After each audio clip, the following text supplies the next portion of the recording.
আসসালামু আলাইকুম। সবাই কেমন আছেন? আশা করি সবাই ভালো আছেন। আজ আপনাদের জন্য নিয়ে এসেছি গল্পের ৩য় পর্ব। আশা করি গল্পটি আপনাদের ভালো লাগবে। তাহলে চলুন শুরু করা যাক। তারপরও নিজেকে ছাড়ানোর চেষ্টা করে যাচ্ছে, কিন্তু পারছে না। হঠাৎ নীরা কান্না করতে করতে চেঁচিয়ে বলে, আমি আর পারছি না, দয়া করে আমাকে ছেড়ে দিন। তা না হলে একেবারে মেরে ফেলুন। এভাবে ধুকে ধুকে মরার চেয়ে একেবারে মরে যাই, তাই ভালো হবে। একথা শোনার সাথে সাথে আমার সম্বিত ফিরে। নীরার দিকে তাকিয়ে আমার হোঁশ উড়ে যায়। আমার ছোট ছোট কামড়ে নীরার বুকে গলায় হালকা হালকা দাগ বয়ে গেছে। ফর্সা শরীর হওয়ার কারণে দাগগুলো স্পষ্টভাবে লাল হয়ে দেখা যাচ্ছে। নীরা কান্না করতে করতে চোখ ফুলিয়ে ফেলেছে। এই আমি রাগের মাথায় কি করে ফেলেছি। ওর দিকে তাকিয়ে আমার মায়া হলো। হঠাৎ করে যেন সব রাগ কোথায় উধাও হয়ে গেল। আমি সাথে সাথে তাকে ছেড়ে দেই। নীরা আবার বলে, আপনার মতো এত নীচ মানুষ আমি জীবনে দেখিনি। আপনার চাওয়া এটাই তো না? আমার শরীর, এই বলে বুক থেকে আঁচল সরিয়ে বলে, নিন, যত ইচ্ছে পূরণ করে নিন। আমি আর আপনার এই ভালোবাসা নামক টর্চার নিতে পারছি না। আমি নীরার কাছে গিয়ে আঁচলটা তুলে দেই। আমি বললাম, নীর পাখি, তুমি অন্তত আমাকে ভুল বোঝো না। আমি সারা জীবন তোমাকে টাচ না করে থাকতে পারবো, কিন্তু তোমাকে ছাড়া আমি একটি মুহূর্ত থাকতে পারবো না।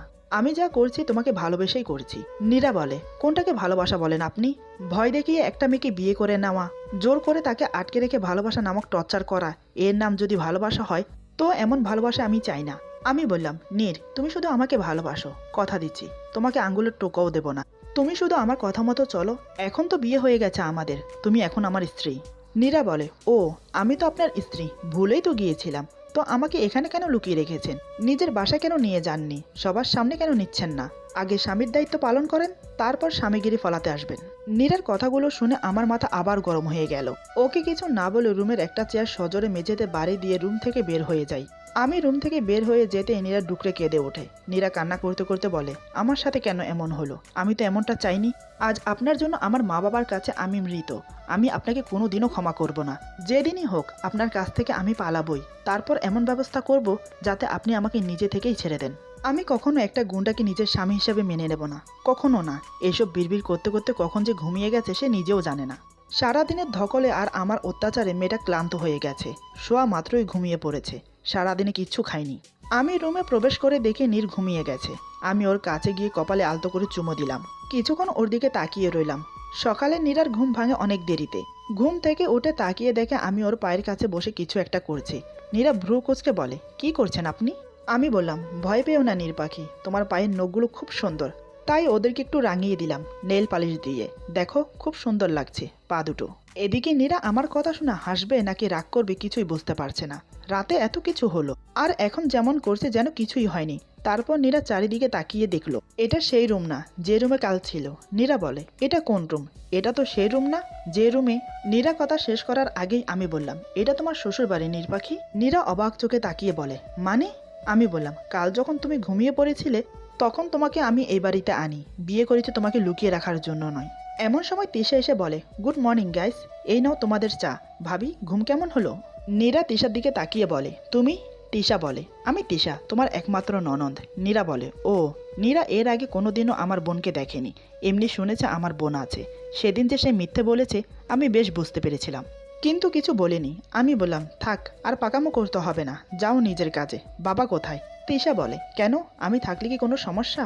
বাবাই তো সে সকালেই বেরিয়ে গেছে, আর সন্ধ্যায় তোমাকে বাসায় থাকতে বলেছে, জরুরি কথা বলবে। নীরার হঠাৎ মনে পড়লো, কাল তো সে ঘুমিয়ে পড়েছিল, তাহলে এখানে কিভাবে এলো? নীরা বলে, কাল আপনি আমাকে কিভাবে এনেছেন? আমি কিছু বলবো তার আগেই তিশা বলে, কি করে আবার, কোলে তুলে? জানো ভাবি, কাল ভাইয়া তোমাকে কোলে করে সবার সামনে বাসায় নিয়ে আসে। আর বাবাইকে কি বলেছে জানো? নীরা বলে, কি? তিশা বলে, হিম হিম, বাবা, আমি নীরাকে বিয়ে করেছি। ওর মা বাবা কেউ আমাদের বিয়েটা মেনে নেয়নি। বাবাই বলে, মেয়েটা কি নিজের ইচ্ছে তোমাকে বিয়ে করেছে? ভাইয়া বলে, তোমার কি মনে হয় জোর করে বিয়ে করেছি? বাবাই বলে, সেটাই কি সত্যি নয়? মেয়েটাকে দেখলেই তো বোঝা যাচ্ছে ওর উপর কেমন টর্চার করেছো। ভাইয়া গম্ভীর ও রাগী গলায় বলে, অযথা কথা বলতে ভালো লাগছে না, তুমি মেনে না নিলে বলো, চলে যাচ্ছি। বাবাইও খুব গম্ভীর গলায় বলে, একদম বাড়াবাড়ি করবে না, নিজের ইচ্ছে মতো যা ইচ্ছে করছো, কি ভাবো নিজেকে? এই নিয়ে কাল কথা হবে, ওকে নিয়ে ঘরে যাও। নীরা অবাক হয়ে বলে, এত কিছু হয়ে গেল আর আমি কিচ্ছু জানলাম না? তিশা রসিকতা করে বলে, জানবে কি করে, তুমি তো ভাইয়ের কোলে স্লিপিং। এরই মধ্যে রেবিকা এসে তিশাকে উদ্দেশ্য করে বলে, কি রে, তোকে কি কাজে পাঠালাম আর তুই কি করছিস? তিশা বলে, মামনি একদম মনে নেই। রেবিকা বলে, ঠিক আছে, এখন আসো, তোমরা নাস্তা করে নাও। আমি বললাম, সেটা আপনার ভাবতে হবে না, আমরা বাইরে নাস্তা করে নেব। আমার কথা শুনে মা আর তিশার মন খারাপ করে চলে যাচ্ছিল। ঠিক তখনই নীরা বলে, আন্টি, আমার খুব খিদে লেগেছে, আর আমি একটু গোসলও করব। আমাকে আপনার একটা শাড়ি দেবেন? আমি বললাম, নীর, তোমার খিদে লেগেছে, আমাকে বলনি কেন? আমি এক্ষুনি খাবার আনিয়ে দিচ্ছি। নীরা বলে, আমি আন্টির বানানো খাবারই খাবো, আপনার খেতে ইচ্ছে হলে আসুন, না হলে বাইরের খাবার খান। এই বলে নীরা ওদের সাথে চলে যায়। আমার উত্তরের অপেক্ষা না করে নীরা ভালো করেই জানে দাঁড়িয়ে থাকলে আমি কোনো না কোনো ব্যাগরা দেব। নীরাকে নিয়ে মা ওনার রুমে যায়। মা বলে, তুমি কোন শাড়িটা পরবে মা? এখান থেকে পছন্দ করে নাও। নীরা হঠাৎ মায়ের হাত ধরে বলে, আন্টি, আমি আপনার পায়ে পড়ছি। এই বলে আমার মায়ের পায়ে ধরে বলে, আমাকে এখান থেকে বের করে দিন, আমি এখানে থাকতে চাই না, আমি আমার মা বাবার কাছে ফিরে যাব। প্লিজ আন্টি, এটুকু উপকার করুন। মা বলে, আরে আরে কি করছো, ওঠো ওঠো বলছি। এই বলে ওকে উঠিয়ে দাঁড় করায়। নীরা বলে, আমি আপনার ছেলেকে বিয়ে করতে চাইনি, ও আমাকে জোর করে বিয়ে করেছে। বিশ্বাস করুন, আমি ওকে ভালোবাসি না, ও ভালোবাসার মূল্যই বোঝে না। মা বলে, এমন করে বলো না, জানো তো ওর মা মারা যাবার পর ছেলেটা একা থাকতে থাকতে বড্ড জেদি হয়ে গেছে। নীরা মায়ের মুখে এই কথা শুনে রীতিমতো অবাক হয়ে যায়। বিস্ফারিত চোখে তাকিয়ে বলে, তাহলে আপনি? মা বলে, হ্যাঁ, তুমি যা ভাবছো তাই। ওর মা মারা যাবার পর আমাকে ওর বাবা বিয়ে করে আনে ওকে দেখাশোনা করার জন্য। জানো, আমাকে দেখার পর আমার কোলে এসে জড়িয়ে ধরে মা মা বলে কত কান্না করেছে। আমাকে ছাড়া এক মুহূর্ত থাকতো না। আমিও যদি ওকে ছেড়ে চলে যাই সেই ভয়ে। ভালোই যাচ্ছিল আমাদের তিনজনের সংসার, কিন্তু তোমার ফুফু শাশুড়ি মিরাজের ছোট্ট মনটাকে আমার বিরুদ্ধে এমনভাবে বিষিয়ে দেয় যে আমাকে মা বলে আর ডাকে না। এই নিয়ে ওর বাবা কিছু বললে খাওয়া দাওয়া ছেড়ে দিত। ওর ফুফু বলেছে আমি নাকি ওর বাবাকে ওর কাছ থেকে কেড়ে নেব।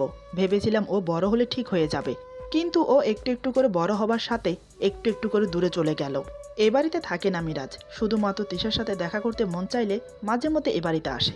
কাল তোমাকে ওর কোলে দেখেই বুঝেছি ও তোমাকে পাগলের মতো ভালোবাসে। নীরার হাত ধরে আবার বলে, মারে, তুমি পারবে আমার ছেলেটাকে স্বাভাবিক করে তুলতে, আবার এ বাড়িতে আনন্দ ফিরিয়ে আনতে, আমাকে মা বলে ডাকাতে। আমার ছেলেটা খারাপ না, তুমি যতটা ভাবছো।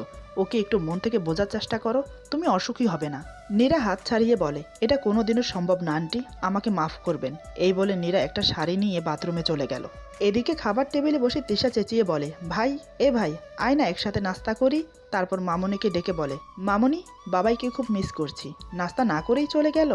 মা বলে, একা হাতে সব সামলাতে হয় আমাকে, জরুরি মিটিং আছে তাই চলে গেছে, অফিসে নাস্তা করে নেবে। নীরা ফ্রেশ হয়ে এসে বলে, আন্টি, আপনার ছেলে কোনো কাজ করে না? মা বলে, ওর বাবা তো আছেই, ওর কাজ করার দরকার কি? এই শুনে নীরা বলে, দাঁড়ান, আপনার ছেলের 12টা বাজাচ্ছি আমি। এদিকে আমি তিশার চিল্লানি শুনে বাইরে এসে দেখি নীরা ড্রয়িং রুমে বসে আমার দিকে তাকিয়ে আছে। আমি নেমে আসতে আসতে অবাক হয়ে দেখি নীরার চুল থেকে টপ টপ করে পানি পড়ছে। আমাকে অবাক হয়ে তাকিয়ে থাকতে দেখে নীরা বলে, দেখা হয়ে গেছে, আমি খাবো কি? আমি ওর দিকে তাকিয়ে থেকেই বললাম, কেন, খাবার কি কম পড়েছে? খাবার টেবিলে তো কত কিছু, এগুলো খাবে না? বাইরে থেকে আনিয়ে দেবো? তুমি তো বললে। আমার কথা পুরো শেষ হতে দেয় না, তার আগেই নীরা বলে, বিয়ে করলেই কি স্বামী হওয়া যায়? স্ত্রীর ভরণ পোষণের দায়িত্ব কে নেবে, নাকি এটাও আপনার বাবার দায়িত্বে ছেড়ে দেবেন? ক্ষমতা না থাকলে বিয়ে করেছেন কেন? নীরার কথা শুনে তিশা আর মা নীরার মুখের দিকে হাঁ করে তাকিয়ে আছে, কারণ আমার মুখের উপর এভাবে কথা বলার সাহস কারো হয়নি। আমি মেয়েটার কথা শুনে অগ্নি দৃষ্টিতে তাকাই ওর দিকে, যেভাবে তাকিয়ে আছে মনে হচ্ছে নীরাকে আস্ত গিলে খাবো। আমাকে ওভাবে দেখেই নীরার জান শুকিয়ে গেছে।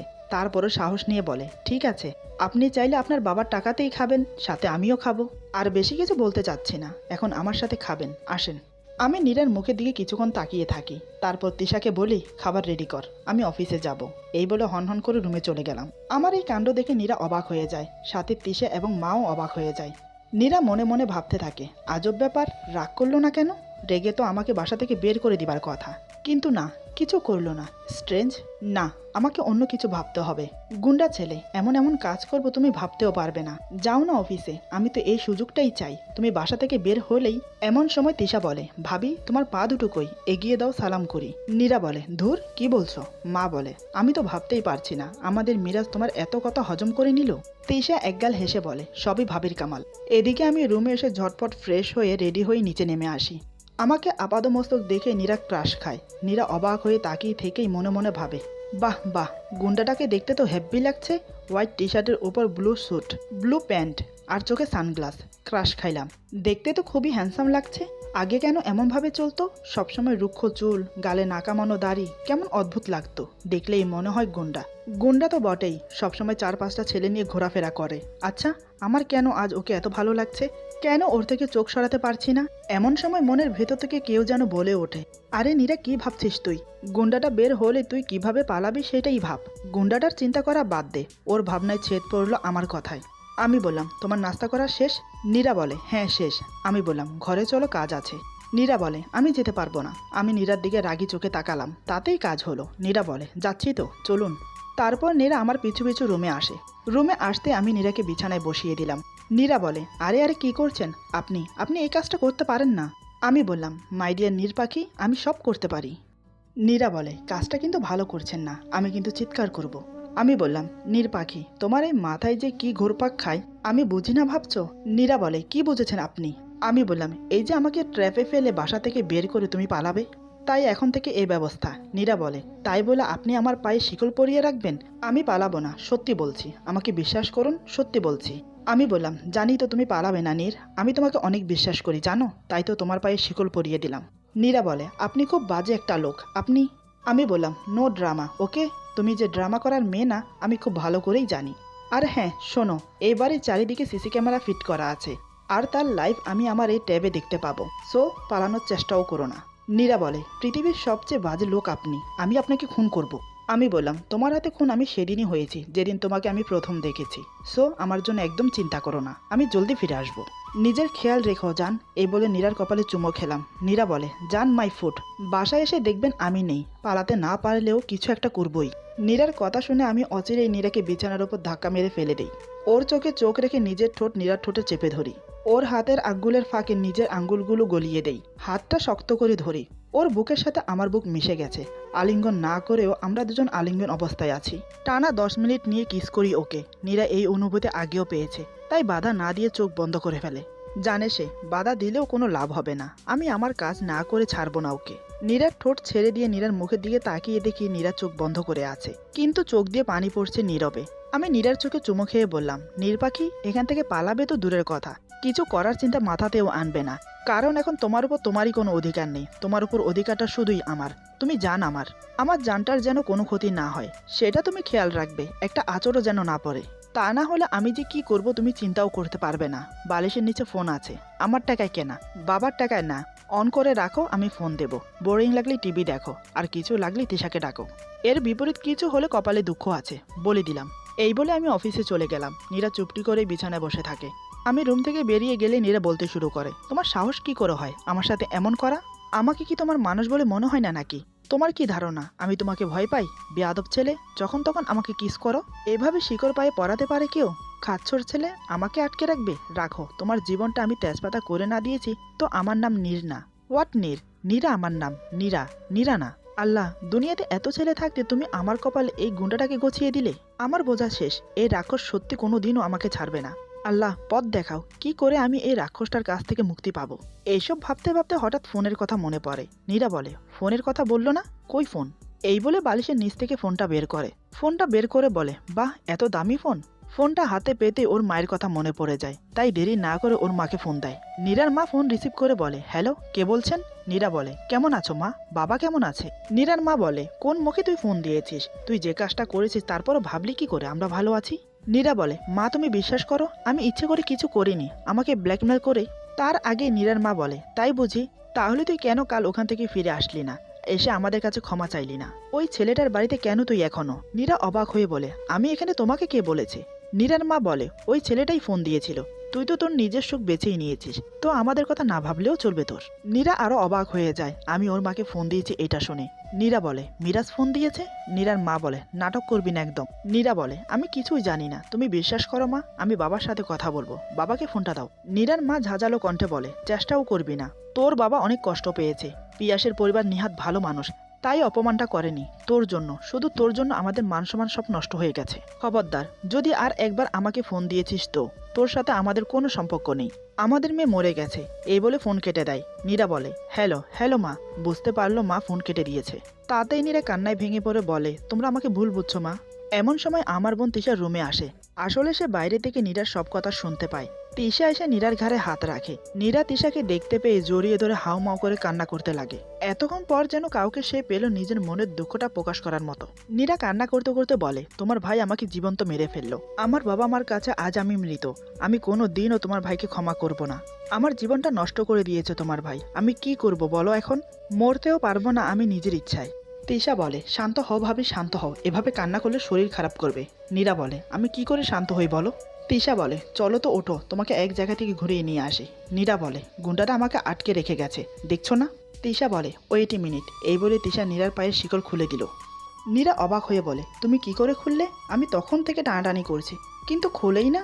তিশা খুব গর্বের সাথে বলে মিরাজের বোন আমি, ওর টেকনিক জানা আছে আমার, তুমিও জেনে যাবে আস্তে আস্তে। এখন চলো তাড়াতাড়ি, আবার এসে তোমাকে আটকে রাখবো, নয়তো তোমার সাথে সাথে আমাকেও মেরে ফেলবে। এই বলে নীরাকে নিয়ে তিশা ওদের বাড়ির পেছনে বাগানে আসে। নীরা বাগানটা দেখে চক্ষু চড়কাজ, অবাক দৃষ্টিতে চারিদিকে চোখ বুলিয়ে বলে বাহ, অনেক সুন্দর তো তোমাদের বাগান, এত ফুলের গাছ। তিশা বলে সব ভাইয়ার পছন্দ। নীরা বলে এই দোলনাটাও তোমার ভাইয়া লাগিয়েছে? তিশা বলে না, এটা বড় আম্মু থাকাকালীন লাগানো হয়েছে, উনি দোলনা খুব পছন্দ করতেন তো তাই, আর এটা বড় আম্মুর কবর। নীরা বলে বড় আম্মুর কবর? তিশা বলে মিরাজ ভাইয়ের আম্মু। নীরা বলে বাড়িতে কবর দিয়েছে কেন? তিশা বলে বাবাই নাকি দিতে চায়নি, পারিবারিক কবরস্থানে দিতে চেয়েছিল, কিন্তু ভাইয়ার কান্নায় এখানেই কবর দিয়েছে। একটা কথা কি জানো, প্রায় ভাইয়া এখানে এসে আম্মুর কবরের উপর শুয়ে থাকে। নীরার যেন আরো অবাক হওয়ার বাকি ছিল, চোখ বড় বড় করে তিশার দিকে তাকিয়ে বলে কেন? তিশা বলে কি বলবো তোমাকে, দেখো ভাবি, ভাইয়ার ভালোবাসার খুব অভাব জানো। আম্মু মারা যাবার পর তাকে কেউ আর তেমন ভালোই বাসেনি বলতে পারো। আমার মাকে তো ভাইয়া দেখতেই পারে না, সবসময় খারাপ ব্যবহার করে, আমি সবই দেখি। ভাইয়ার কটু কথা আর মায়ের নীরবে কান্না, কিন্তু আমি কিছুই বলি না, কারণ ভাইয়ার কোনো দোষ নেই। জানো ভাইয়ার মনে আমার ফুফু এমন বিষ ঢুকিয়ে দিয়েছে যে বিষ আর কখনো উঠানো সম্ভব না। ভাইয়া মায়ের সাথে কথা না বললেও আমাকে খুব ভালোবাসে। নীরা বলে তোমার বাবা কিছু বলে না এই নিয়ে? তিশা বলে বাবাই যখন কিছু বলে ভাইয়াকে, তখন এখানে এসে আম্মুর কবরের উপর শুয়ে চিৎকার করে কাঁদে আর বলে আম্মু তুমি আমাকে তোমার কাছে নিয়ে যাও, আমাকে কেউ ভালোবাসে না। তখন বাসার সবাই কাঁদে ওর এই কান্না দেখে। জানো এখনো ভাইয়া এখানে এসে কাঁদে, তাই বাবাই ভাইয়াকে আর কিছু বলে না। কলেজে বাজে বন্ধুদের সাথে মিশে নিজের জীবনটা নষ্ট করেছে, কারোর কোনো কথা শোনে না, কারোর শাসন পায়নি তো তাই। ভাবি বিশ্বাস করো আমি আজ অনেক খুশি, শুধু আমি না মামুনিও।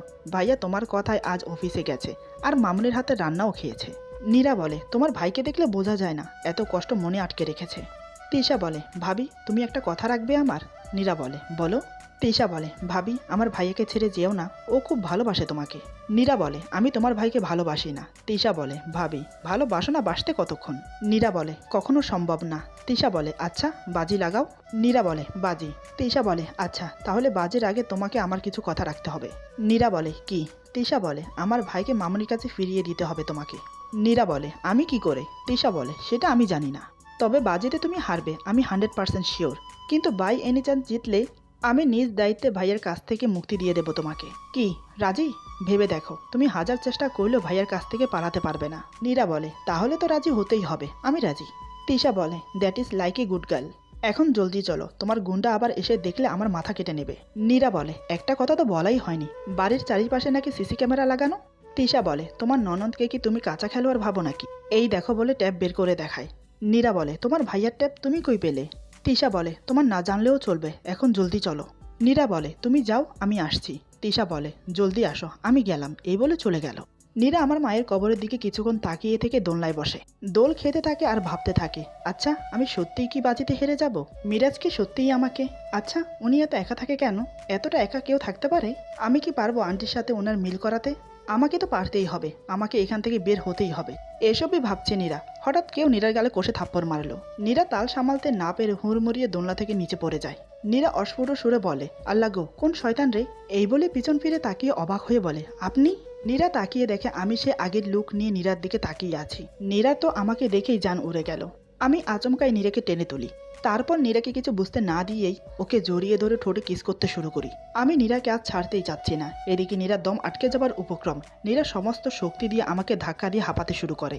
আমি আবার নীরাকে টান দিয়ে আমার বুকে এনে নীরার ঠোঁট দুটো আবার আঁকড়ে ধরি। নীরা আর সহ করতে না পেরে আমার ঠোঁটে কামড় মেরে দেয়। আমি তাও নীরাকে ছাড়ি না। এদিকে নীরার জান বেরিয়ে যায় অবস্থা।